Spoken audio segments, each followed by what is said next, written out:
अस्सलाम वालेकुम।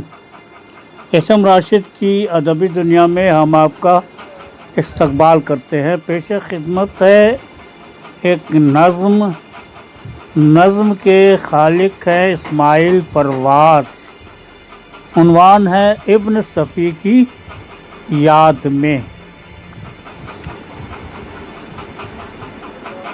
जासूसी अफसानों और नावल के मशहूर लेखक थे इब्न सफ़ी। अंदाज़े तहरीर से अपने कारी को बहुत तहय्युर में रखते थे, कब क्या होगा। हर कारी उनकी सतरों से ज़हनी तौर पे रहता था मरबूत। इब्न सफ़ी की तहरीरें रहती थीं, लेकिन उर्दू अदब के गहवारे में उनकी ज़बां सलीस तो लहजे में नुदरत थी। जासूसी टेक्निक को अदब के पैराए में इब्न सफ़ी ने पेश किया और उर्दू का दिया फ़रोग़। तो दोस्तों, अभी आप इब्न सफ़ी की याद में एक नज़्म सुन रहे थे जिसके खालिक थे जनाब इस्माइल परवास। अब थोड़ी सी बात इब्न सफ़ी की। इब्न सफ़ी का असली नाम असरार अहमद था। आपकी पैदाइश 1928 ईस्वी में उत्तर प्रदेश के इलाहाबाद के ज़िला नारा में हुई थी। आप ने तालीम बैचलर ऑफ आर्ट्स में हासिल करके अलीगढ़ मुस्लिम यूनिवर्सिटी से हासिल किया था। 1947 से आपने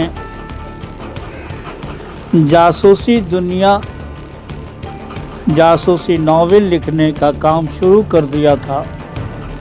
हिंदुस्तान का बंटवारा हो गया और हिंदुस्तान दो हिस्सों में तकसीम हो गया जब, तो कुछ दिनों के बाद उनकी फैमिली ने हिंदुस्तान से पाकिस्तान शिफ्ट करने का फ़ैसला कर लिया और वो पाकिस्तान चले गए।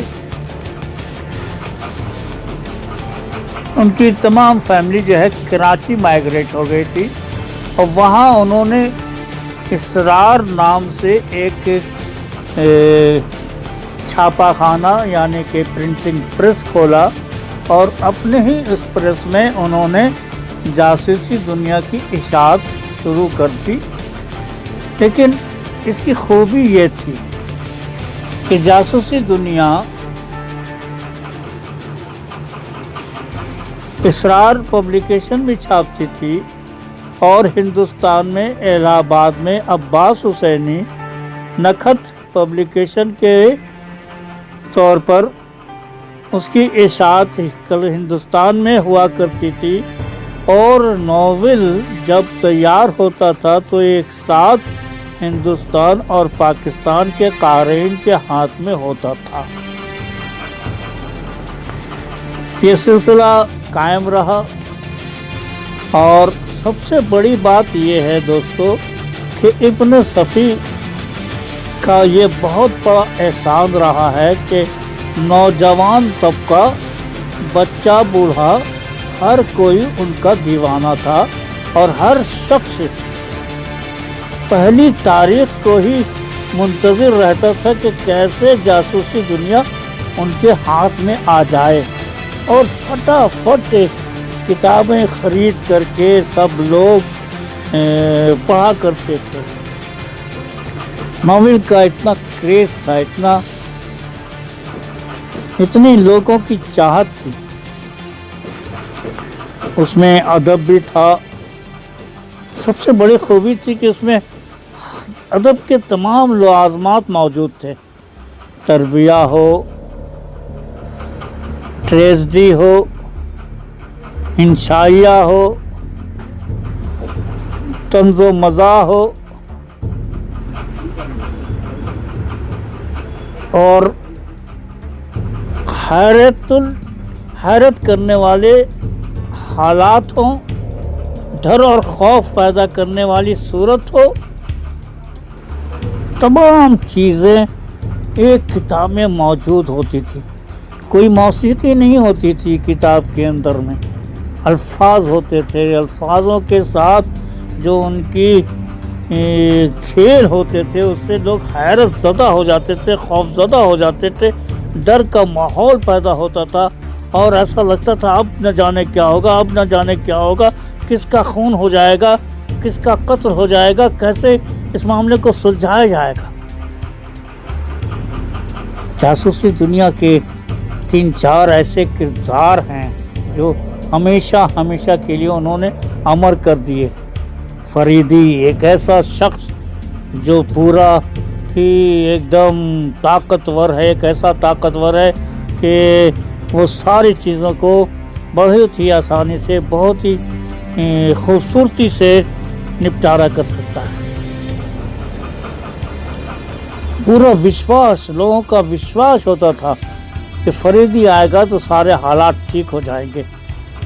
वो इंसाफ का एक पैकर था, वो समाज का एक ऐसा शख्स था जो तमाम बुराइयों को हल करके उसके सामने रखता था और समाज को बुराइयों से पाक देखना चाहता था और समाज में इंसाफ को ही कायम और दायम रखने वाला शख्स अगर कोई था तो वो फरीदी था। तो दोस्तों, ऐसी शख्सियत,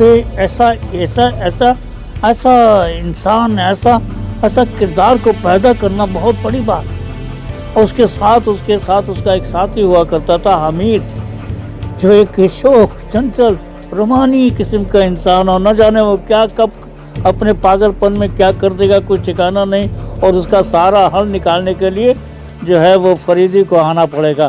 और साथ ही साथ एक किरदार और हुआ करता था उसमें, कासिम, एक मोटर सी शख्सियत है, बेडोल शख्स जिसकी ज़ुबान भी सही नहीं और कुछ भी नहीं, लेकिन एक बेडोल शख्स है और अपनी लावालिपन से और अपने खाने के तरीक़े से, बहुत ज़्यादा विशाल खाने की वजह से वो बहुत ही मशहूर था। और जब वो आता था किसी रेस्टोरेंट में, कहीं नज़र आ जाए, किसी जगह पर नज़र आ जाए, तो समझ जाइए कि कोई हादसा होने वाला है, कोई ना कोई ऐसी हरकत होगी कि यहाँ पर सारा चीज़ तितर बितर हो जाएगा और फिर हमीद को उसे संभालना पड़ेगा और हमीद को फरीदी से उसके लिए डांट भी सुननी पड़ेगी।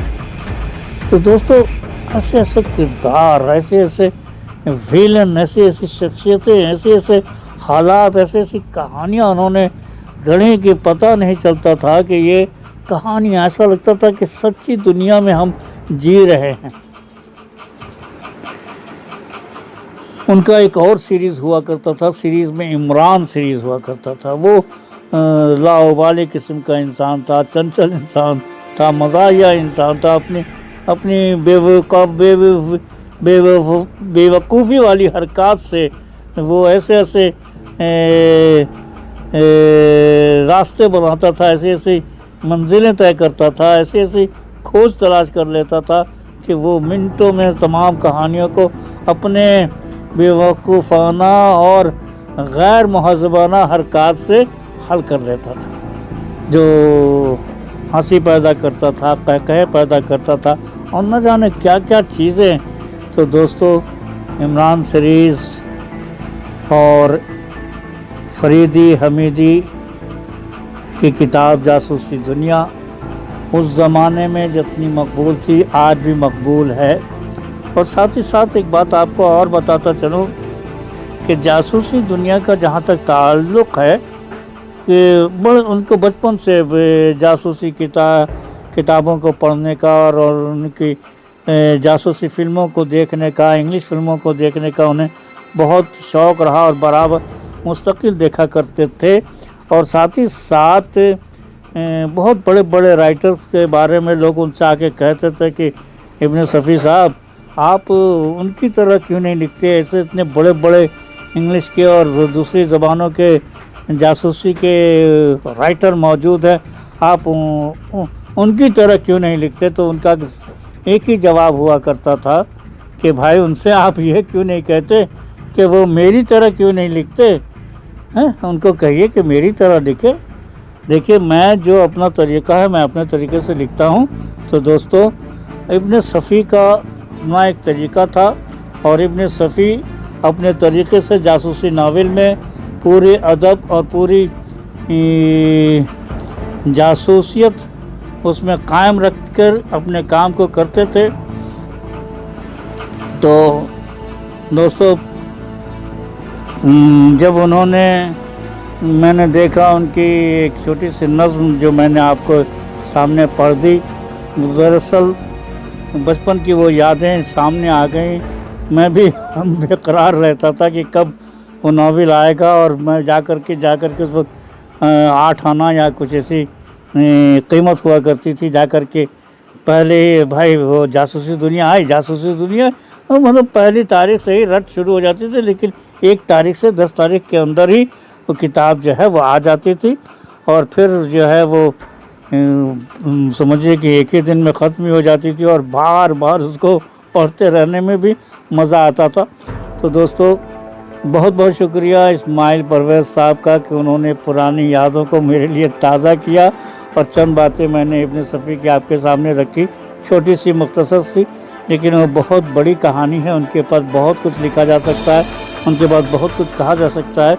तो ज़रूर इब्न सफ़ी के बारे में जानने की कोशिश कीजिए। फिर मिलेंगे। अल्लाह हाफिज़।